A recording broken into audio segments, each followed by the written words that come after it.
Bueno, muy buenas tardes. Buenos días, muchas gracias por la invitación.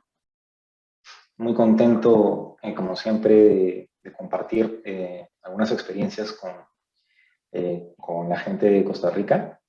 Quisiera comenzar esta charla con un ejemplo, una pequeña historia. Nosotros tenemos dos compañías.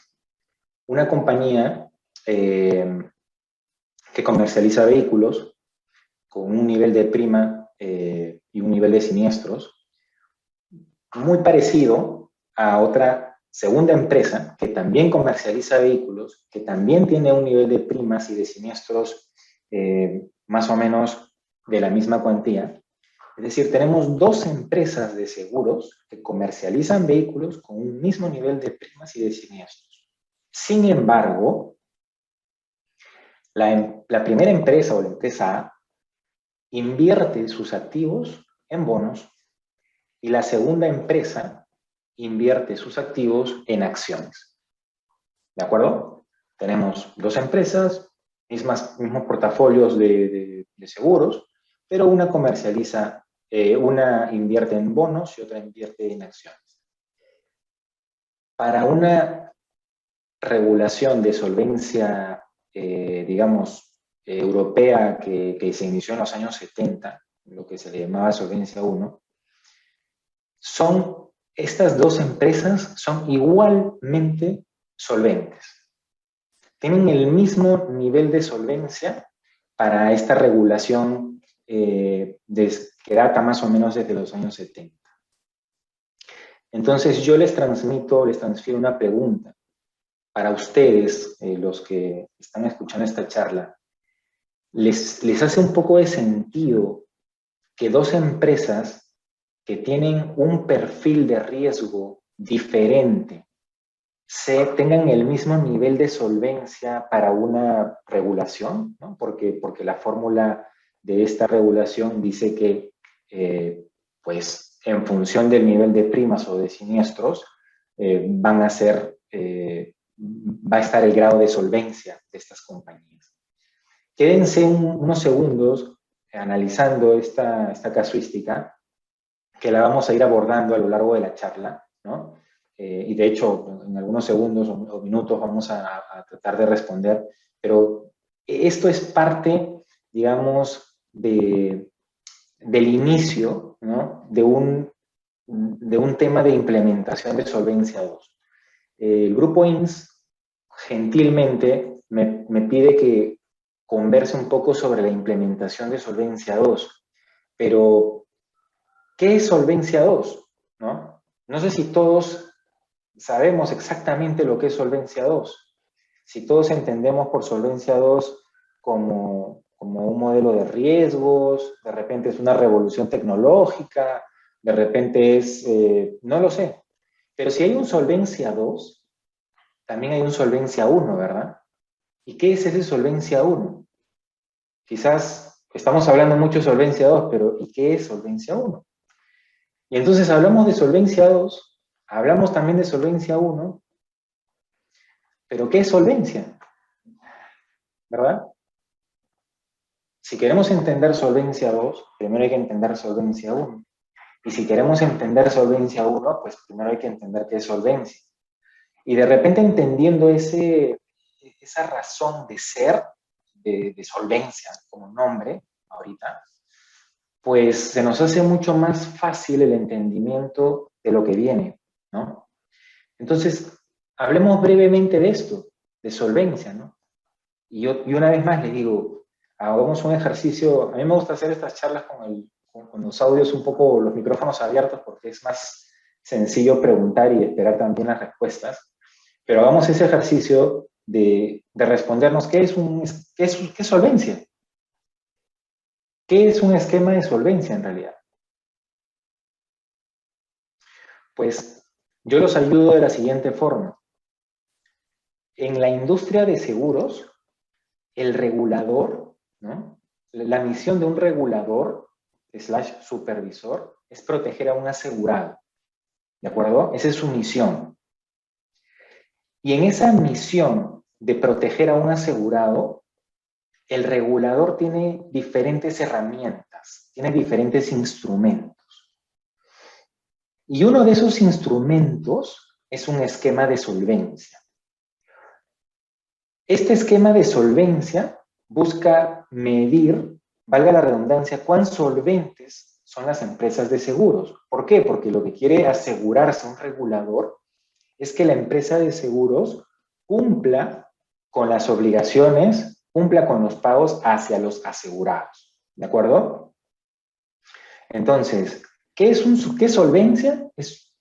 ¿O qué es un esquema de solvencia? Es un instrumento regulatorio por el cual el regulador se asegura de que las empresas cumplan con sus obligaciones. ¿Y qué es lo que mira un regulador? Principalmente mira una formulita o un indicador, que es el indicador de solvencia, ¿no? Que mide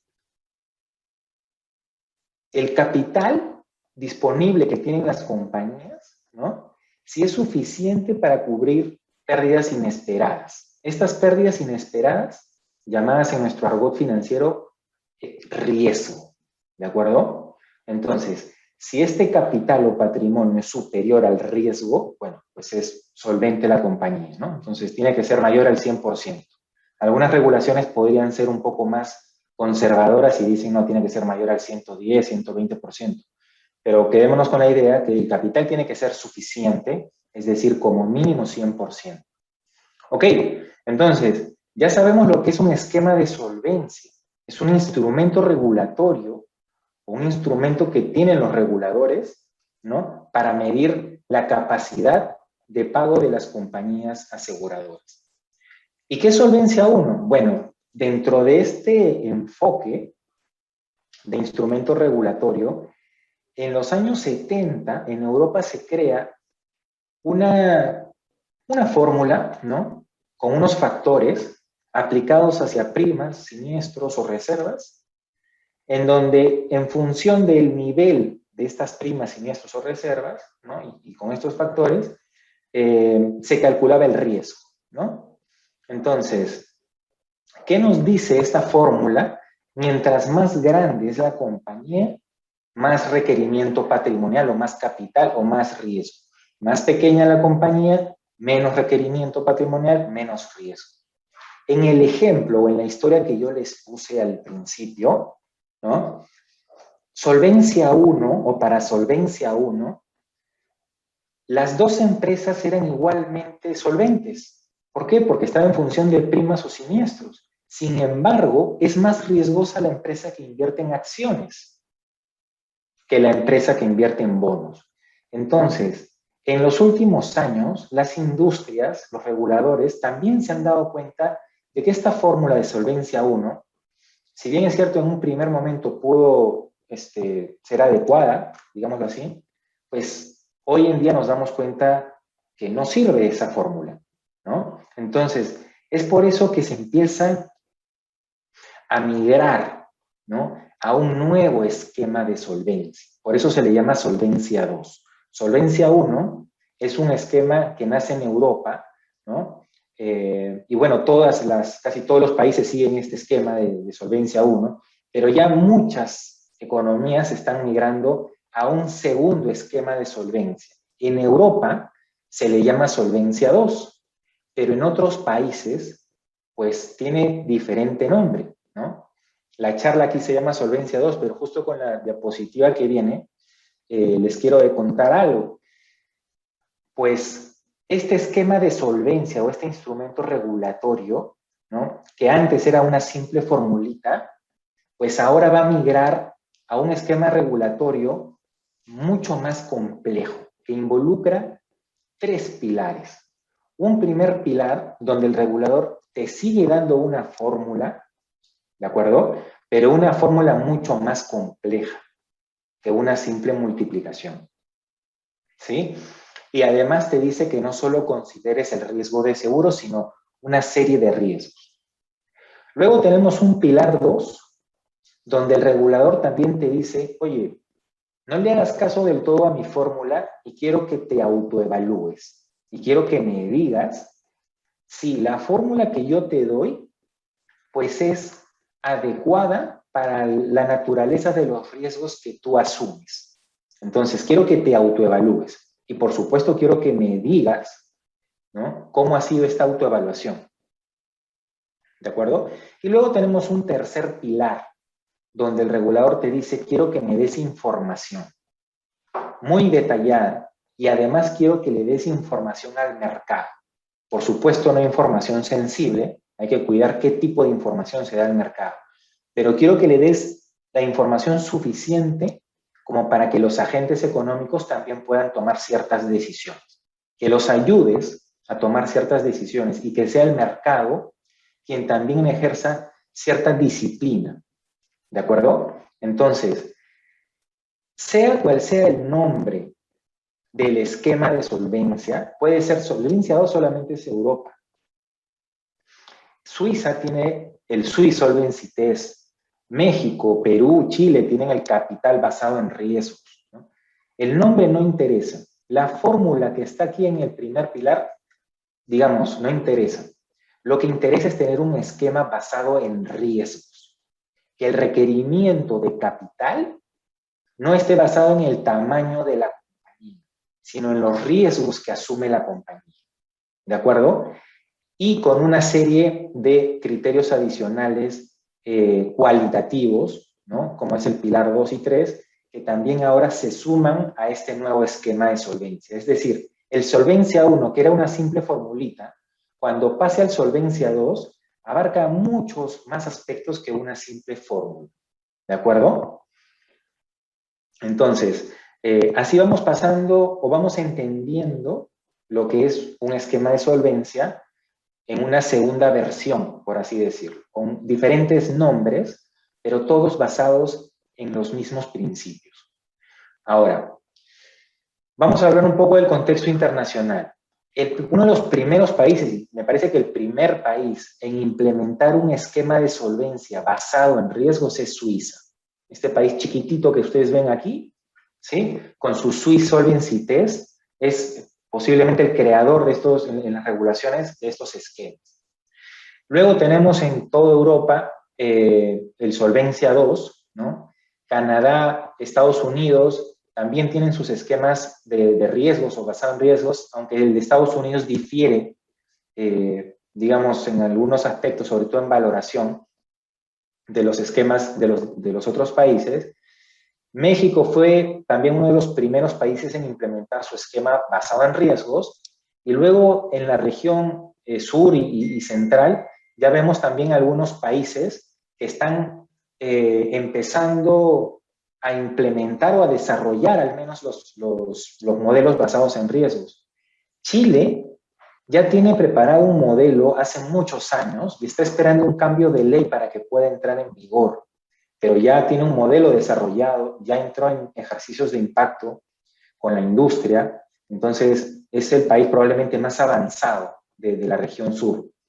Luego, Perú también tiene desarrollado un modelo y ya ha realizado este año un primer ejercicio cuantitativo. Colombia está en pleno desarrollo de ese modelo, por ejemplo. Costa Rica, bueno, tiene una versión 1.5 de solvencia, por así decirlo, pero también está ya evaluando cómo entrar en este camino de un capital basado en riesgos o de una segunda versión de un esquema de solvencia. Y hay otros países como Brasil que están viendo, que están empezando a entrar, pero por un segundo pilar, ¿no?, más de autoevaluación de riesgos, por ejemplo. ¿Sí?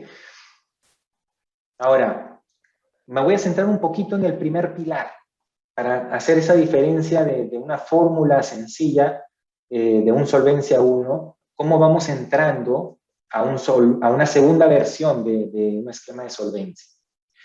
Y tenemos que partir de un balance económico, ¿de acuerdo? Un balance económico donde tenemos nuestros activos, tenemos el capital que pertenece a los accionistas y tenemos principalmente las reservas, que es el principal pasivo en una compañía de seguros, que pertenece a los asegurados.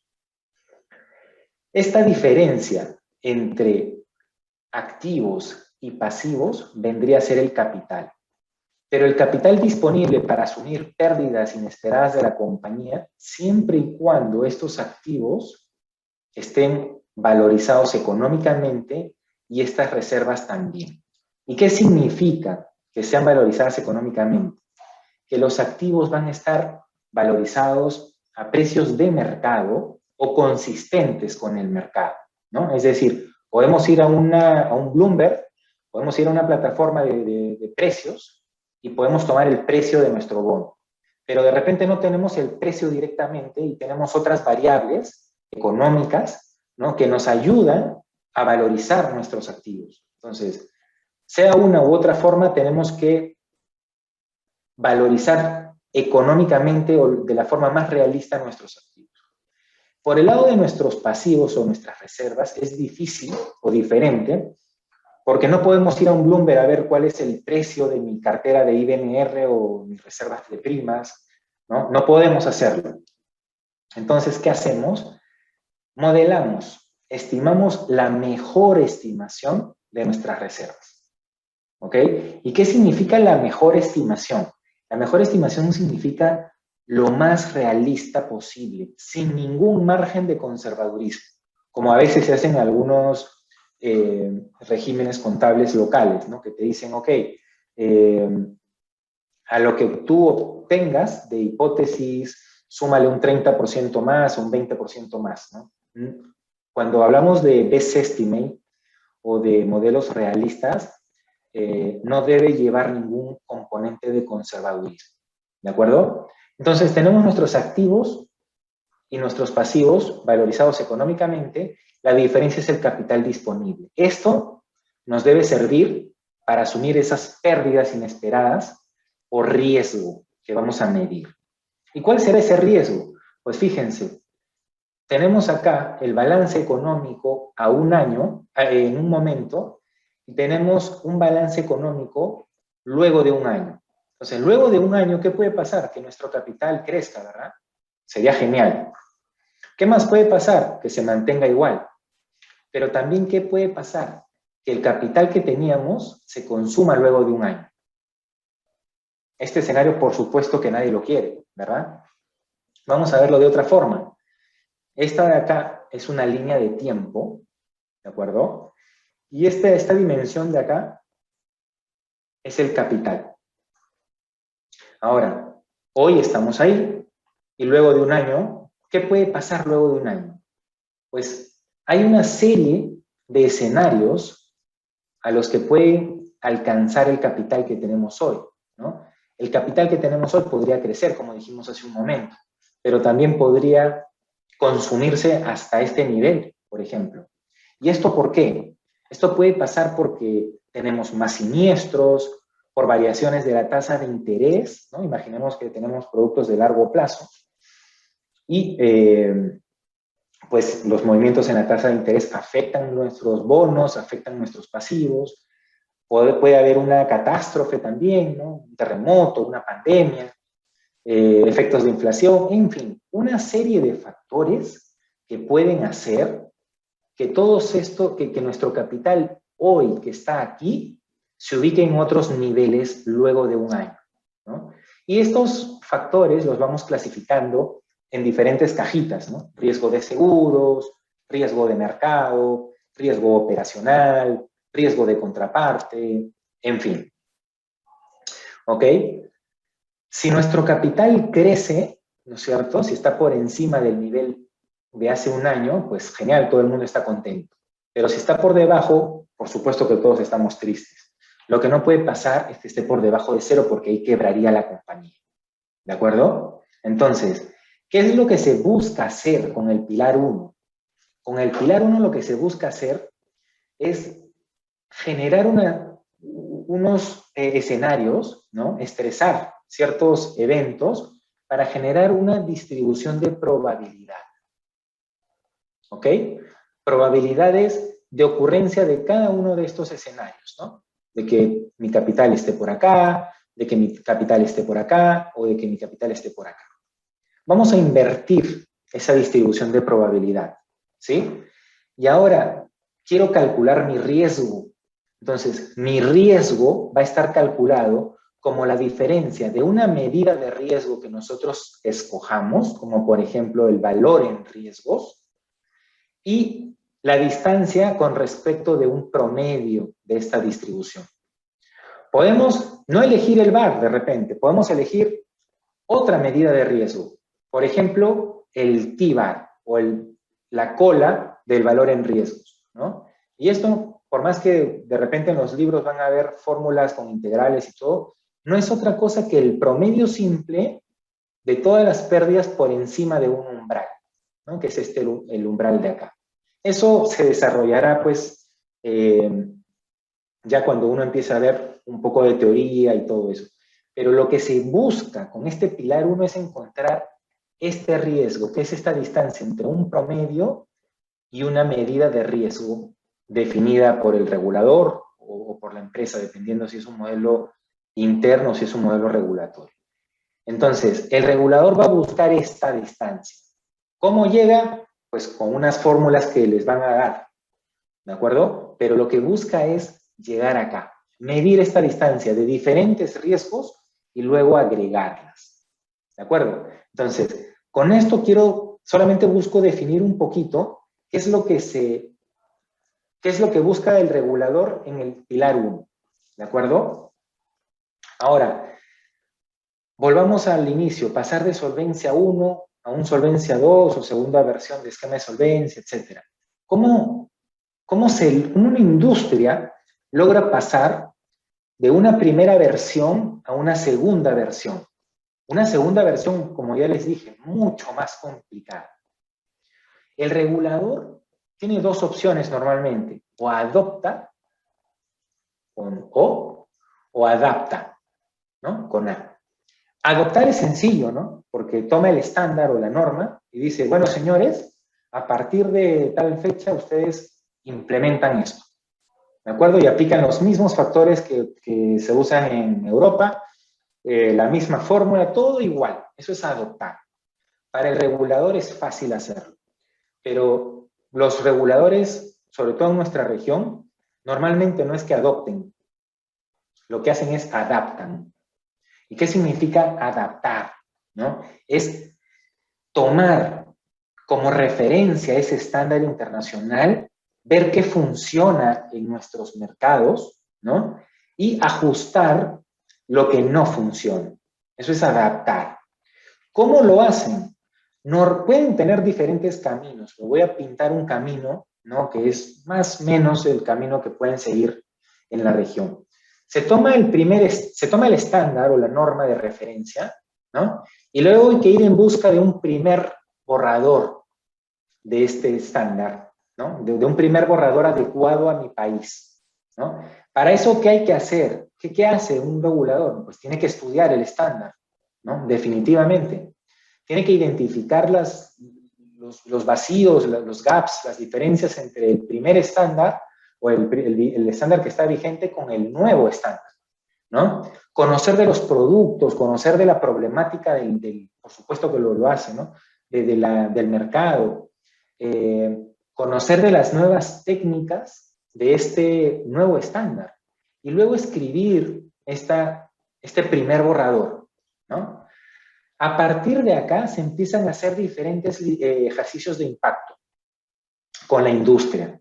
Y por cada ejercicio de impacto se va ajustando el borrador de lineamientos hasta que se llega a una norma, ¿no? Para escribir un nuevo borrador de lineamientos, ¿no? El regulador, pues normalmente revisa lo que han hecho las empresas, recibe también las sugerencias o los comentarios de la industria, los problemas a los que se han enfrentado, los desafíos, ¿no? Y todo eso va incorporando en los siguientes lineamientos hasta que llegue a una norma, ¿de acuerdo? Este proceso de acá, bueno, en el papel pues parece muy fácil, ¿no? Pero es difícil. Entonces, he ahí, me parece, la razón de ser del pedido del grupo en evaluar o en comentar un poco de los desafíos, ¿no? Que tiene este proceso de migrar de una primera versión a una segunda versión de solvencia, ¿no?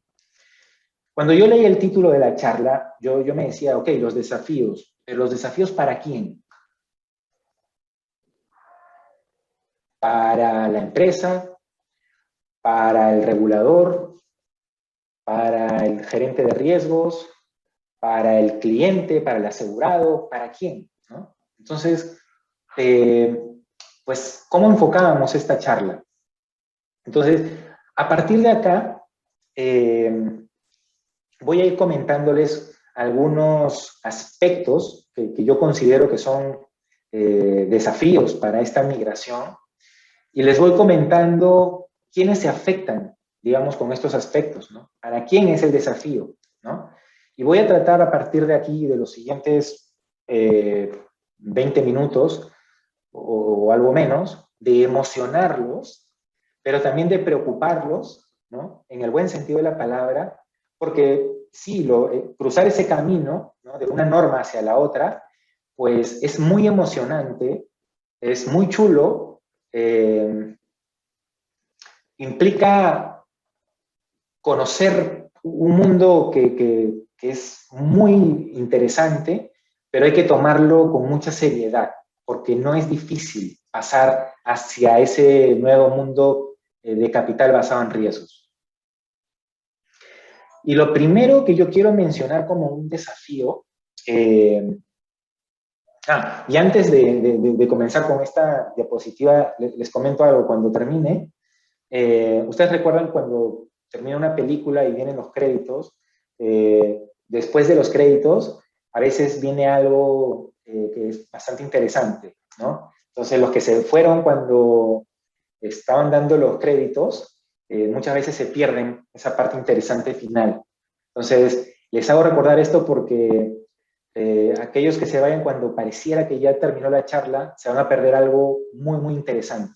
Entonces, les sugiero que se queden, que imaginen cuáles son esos créditos y que se queden hasta después de eso para ver, creo que lo más interesante para ustedes. Entonces, volviéndonos a enganchar con la presentación, como todo cambio en la vida, ¿no? Lo más desafiante es el cambio de actitud. Si no hay actitud con C de querer cambiar algo, pues todo se hace muy difícil, ¿no? Si el regulador no tuviera esa actitud de querer migrar hacia ese nuevo esquema, se hace complicadísimo porque normalmente, bueno, esto es una opinión bastante personal, pero yo creo que el desarrollo técnico en una industria depende mucho del regulador. Cuando el regulador impulsa y exige, por más que al principio a las aseguradoras no les gusta, se empiezan a desarrollar. Y luego cuando se ven que han crecido, ¿no? Se dan cuenta de que, sí, la verdad que me hizo muy bien esta nueva norma. Pero eso también tiene su proceso. Entonces, si el regulador no la tiene clara y no sabe que todo va en esa dirección y no exige y no se pone pesado con este nuevo esquema, pues no va a servir todos los beneficios. No se van a aprovechar todos estos beneficios de un modelo de capital basado en riesgos o un solvencia 2, como querramos llamarle. Entonces, tiene que haber un cambio de actitud, definitivamente. Pero obviamente no solo depende del regulador, también tiene que haber un cambio de actitud dentro de la empresa, ¿no? El directorio, el consejo de administración tiene que tener un cambio de actitud, tiene que saber que lo que se viene le conviene, que van a haber beneficios para su gestión, ¿no? Que el principal beneficiado va a ser el asegurado, ¿no? Y en esa dirección tiene que ir. Entonces, migrar hacia un esquema de solvencia basado en riesgos implica un cambio de actitud y es para mí uno de los grandes desafíos, ¿no? Que el regulador lo entienda y que el consejo de administración dentro de la compañía lo compre. Entonces, a veces el regulador lo tiene, pero le cuesta también vender la idea, ¿no? Al consejo de administración. O a veces el consejo de administración lo tiene, pero el regulador pues no tiene los recursos para poder implementarlo o desarrollarlo. Entonces, pero todo nace con una actitud de querer hacerlo, ¿de acuerdo? De querer tener estas mesas de discusión, ¿no? De temas de riesgos para decisiones importantes o críticas de negocio. Ahora, ¿Qué implica para el consejo? Entonces acá ya vemos que hay dos agentes, tanto el regulador como el consejo de administración tienen que tener un cambio de actitud. Ahora, dentro de la compañía, el consejo de administración, ¿cómo puede reflejar este cambio de actitud?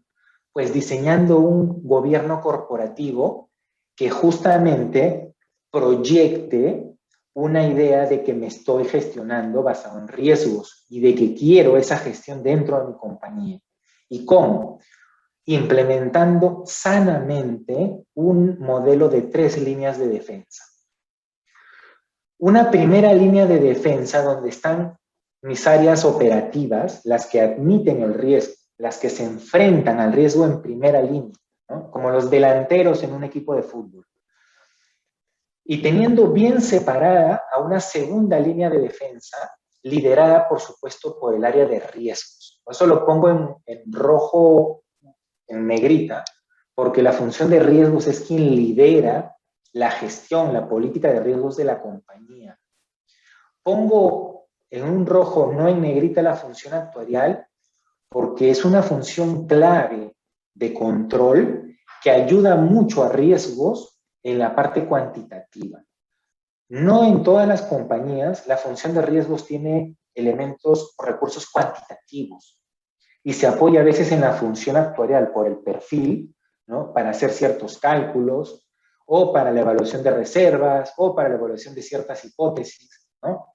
Entonces, son como primos hermanos, se complementan, pero siempre lidera riesgos, ¿de acuerdo? Entonces, el directorio, el consejo de administración debe diseñar su estructura orgánica de tal manera que se cumpla estas 3 líneas de defensa con auditoría interna como tercera línea, cada una manteniendo su propia autonomía e independencia para que pueda gestionarse adecuadamente los riesgos. Me imagino que en las charlas o ponencias anteriores se han hablado mucho de estas 3 líneas de defensa. Yo solamente quiero darle el enfoque de que es una forma de proyectar el cambio de actitud del consejo de administración, de querer ir hacia modelos de riesgo o gestión, pero basada en riesgos. Es un primer paso, ¿no? Es una primera muestra, una primera señal hacia el mercado. Otro grande desafío que yo quiero señalar son los datos. Y es que no podemos hacer grandes cálculos si no tenemos datos, pero datos con cierto nivel de granularidad, ¿no? Necesitamos siniestros, pero siniestros por cada transacción, ¿no? Un siniestro por... Necesito ver las 10 transacciones que ha tenido un único siniestro, ya sean los movimientos o transacciones de pago, o los ajustes de reservas, ¿no? Los gastos asociados a estos siniestros, los gastos por cada línea de negocio, ¿no? A veces se tienen los gastos administrativos como empresa, pero no hay una asignación a cada línea de negocio. Hay que empezar a pensar cómo vamos a asignar nuestros gastos administrativos a cada línea de negocio o a cada ramo. La información por pólizas es sumamente importante para medir la exposición al riesgo de cada póliza, de cada certificado, ¿no? Información de recuperos, de inversiones, todo esto, pensar en que necesitamos una gran base de datos o una gran nube o central de riesgos para poder generar ¿qué? Ejercicios de riesgos o de solvencia, flujos de pasivos, flujos de activos para hacer gestión de activos y pasivos, ¿no? De que los activos sean suficientes para cubrir pasivos en ciertos, por tramos, por así decirlo. Gestionar la liquidez de la compañía, ahora que hemos estado en época de pandemia, ¿no? Pues las compañías han hecho muchos ejercicios de liquidez. Entonces, para eso es importante generar flujos de activos, flujos de pasivos y hacer diferentes ejercicios para reportes al gerente financiero, a tesorería, finanzas, a las unidades de negocio, para reportes contables. Entonces, hay que pensar cómo podemos gestionar y gobernar los datos de la manera más eficiente, que una misma base me sirva para diferentes propósitos. ¿no? Y no tengamos que estar pidiendo para cada ejercicio que necesite la compañía hacer un requerimiento formal a nuestro departamento de TI que nos diga, bueno, estás en la cola número 32 y tu requerimiento va a salir en 3 o 4 semanas, ¿no? Y encima te viene un requerimiento que tiene errores y tienes que volver a generar el requerimiento. Entonces, tenemos que cambiar también esa mentalidad, ¿no? De tener una gran base o una gran central de riesgos para diferentes propósitos. Y de hecho, algunos reguladores también se están adelantando a esto. Y a pesar de que a veces cuesta un poco a la aseguradora entender, los ayuda cuando el regulador también les exige que les, digamos, que tengan este tipo de información consigo, ¿no? México, por ejemplo, tiene una gran central de riesgos y les pide mucha granularidad a las compañías de seguros que se va alimentando esta central de riesgos cada cierto tiempo. Perú también ya empezó a diseñar estas centrales y ha empezado por ciertas líneas de negocio como vehículos, por ejemplo.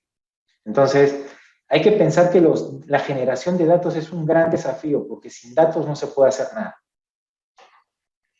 Capacidades técnicas, la formación también es clave, ¿no? Pero no es solamente clave para la aseguradora, sino también para el regulador, porque el regulador para poder proponer necesita formarse, necesita entender lo que va a proponer para poder responder las preguntas que van a venir de las compañías aseguradoras, pero no solo las preguntas, sino también los cuestionamientos, porque así es como se va enriqueciendo la norma, ¿no? El regulador propone A más 4, y la compañía dice, mira, A más 4 no creo que sea adecuado por estas razones. Yo propongo A más 3.5. El regulador para evaluar ese A más 3.5, ¿no? Debe tener cierto conocimiento. Y en ese camino, ambos, regulador y aseguradora, se tienen que capacitar, se tienen que formar. ¿Formar en qué? Por ejemplo, en métodos para valorizar activos, métodos para valorizar reservas, métodos para cuantificar riesgos, ¿no? Por ejemplo, este es un índice cualquiera de una acción, ¿no? El regulador puede dar una fórmula de, aplícale a tu cartera de acciones este factor, digamos 4% o 20%, ¿de acuerdo? Pero también el regulador te dice, oye, autoevalúate y fíjate si el 20% que te estoy dando es adecuado. Entonces, hay ciertos modelos que la empresa puede utilizar para poder autoevaluarse. Entonces, este es un índice, por ejemplo, y yo aquí veo digamos, un error aleatorio sobre este cero, ¿no? Es decir, aquí el índice o la rentabilidad sube, baja, sube, baja, sube, baja, sube, baja, sube, baja. Es una volatilidad inherente a un promedio, digamos, en cero. Pero no solamente observo este sube, baja, sube, baja, sube, baja. También observo ciertas agrupaciones de volatilidad. De repente acá tengo un grupo de volatilidad hasta acá, de repente. Acá tengo otro, de repente de acá. Y de repente aquí tengo otro grupo. Tengo 3 grupos de volatilidades. Entonces, mi modelo no solo debe capturar la volatilidad inherente a lo que estoy modelando, sino también los clústeres o los grupos de volatilidades que se van formando. Ok. Pero también los shocks o los eventos muy extremos, como por ejemplo por aquí, como por ejemplo por aquí, como por ejemplo por aquí. Entonces son 3 tipos de volatilidades que yo debería considerar en mi modelo propio, ¿no? Estas capacidades técnicas, ¿no? Hay que adquirirlas. Hay que preocuparnos por empezar a adquirir cierto conocimiento técnico que me permita autoevaluarme, ¿no? Y cuestionar objetivamente. ¿Qué otras capacidades, por ejemplo, para poder, no sé, si estamos en modelos de vida, pues tenemos que generar shocks en un primer año, por ejemplo, de la mortalidad, que pueda subir, bajar, y a partir del segundo año mantener constante los flujos. ¿no? Entonces, debemos estar en la capacidad de generar volatilidad en un primer año y a partir de ahí generar flujos. También debemos estar en la capacidad de evaluar los mitigadores de riesgo como el reaseguro, por ejemplo. ¿Será adecuado el reaseguro? ¿Cómo le propongo a la gerencia un buen esquema de reaseguros? Ah, mira, si acá tienes en esta dimensión la rentabilidad y en esta dimensión el riesgo, pues puedes generar una serie de carteras de reaseguro, ¿no? Y formar una frontera eficiente de carteras de reaseguro para que el directorio o el consejo de administración decida en qué cartera quiera estar, ¿de acuerdo? Pero todo a partir de qué? De incorporar la dimensión de riesgo en decisiones, ¿ok? Entonces, capacidades técnicas en mitigadores de riesgo también hay que ir adquiriendo. Y por supuesto, la agregación de los riesgos. Yo calculo un riesgo de seguros, calculo un riesgo operacional, un riesgo de crédito, un riesgo de mercado. Luego, ¿cómo los agrego? ¿Puede ser con matrices de correlación, como se da en muchas regulaciones? Sí, puede ser. Que esté bien o mal. Eso lo vamos a ver justamente con los conocimientos que adquiramos. ¿Estará bien las matrices que me han dado o las correlaciones que me han dado? ¿Qué pruebas ha hecho el regulador para proponerme estas correlaciones? ¿Qué pruebas hago yo como aseguradora para quedarme contento con las correlaciones? O puedo probar otros métodos como una cópula que estoy mostrando aquí, que tiene mucha dependencia en la cola, pero tiene independencia para los montos más pequeños. Ah, entonces tengo que aprender de cópulas de repente. Quizás también. Entonces hay una serie de conocimientos técnicos que se deben adquirir, tanto regulador como aseguradora, para proponer y para cuestionar. Y para evaluar, por supuesto, los cuestionamientos, ¿no? Pues no se trata tampoco de que, la aseguradora me puso A más 3.5 y me quedo contento con eso, ¿no? Porque también ahí viene mi contrarrespuesta, ¿no? Mira, ya evalué tu 3.5, pero yo no estoy de acuerdo y te sigo diciendo el por qué. Así que nos vamos a quedar con 4. Y al final el regulador decide, ¿no? Otro desafío, con esto ya voy terminando, las herramientas. Pues esto ya depende, ¿no? Depende, el regulador lo que te dice es aquí, bueno, necesito que minimices el riesgo operacional en tu modelo, ¿no? No es que esté en contra del Excel, porque yo particularmente uso también mucho Excel, pero pues no puedes tener 20 plantillas de Excel, que el cálculo en la plantilla 1 pasa a la plantilla 2 y pasa a la plantilla 3 y luego eso pasa a la plantilla 4, porque hay un riesgo operacional altísimo. Entonces el regulador lo que va a querer es que automatices tus cálculos y que valides estas automatizaciones. ¿Cómo las puedes hacer? Aprendiendo a programar de repente en Python, de repente en R, de repente la aseguradora adquiere o el regulador adquiere en MATLAB o SAS, o lo hacen en Java, o se compran herramientas de proveedores externos, ¿no? Como Prophet, como Adactis u otras herramientas.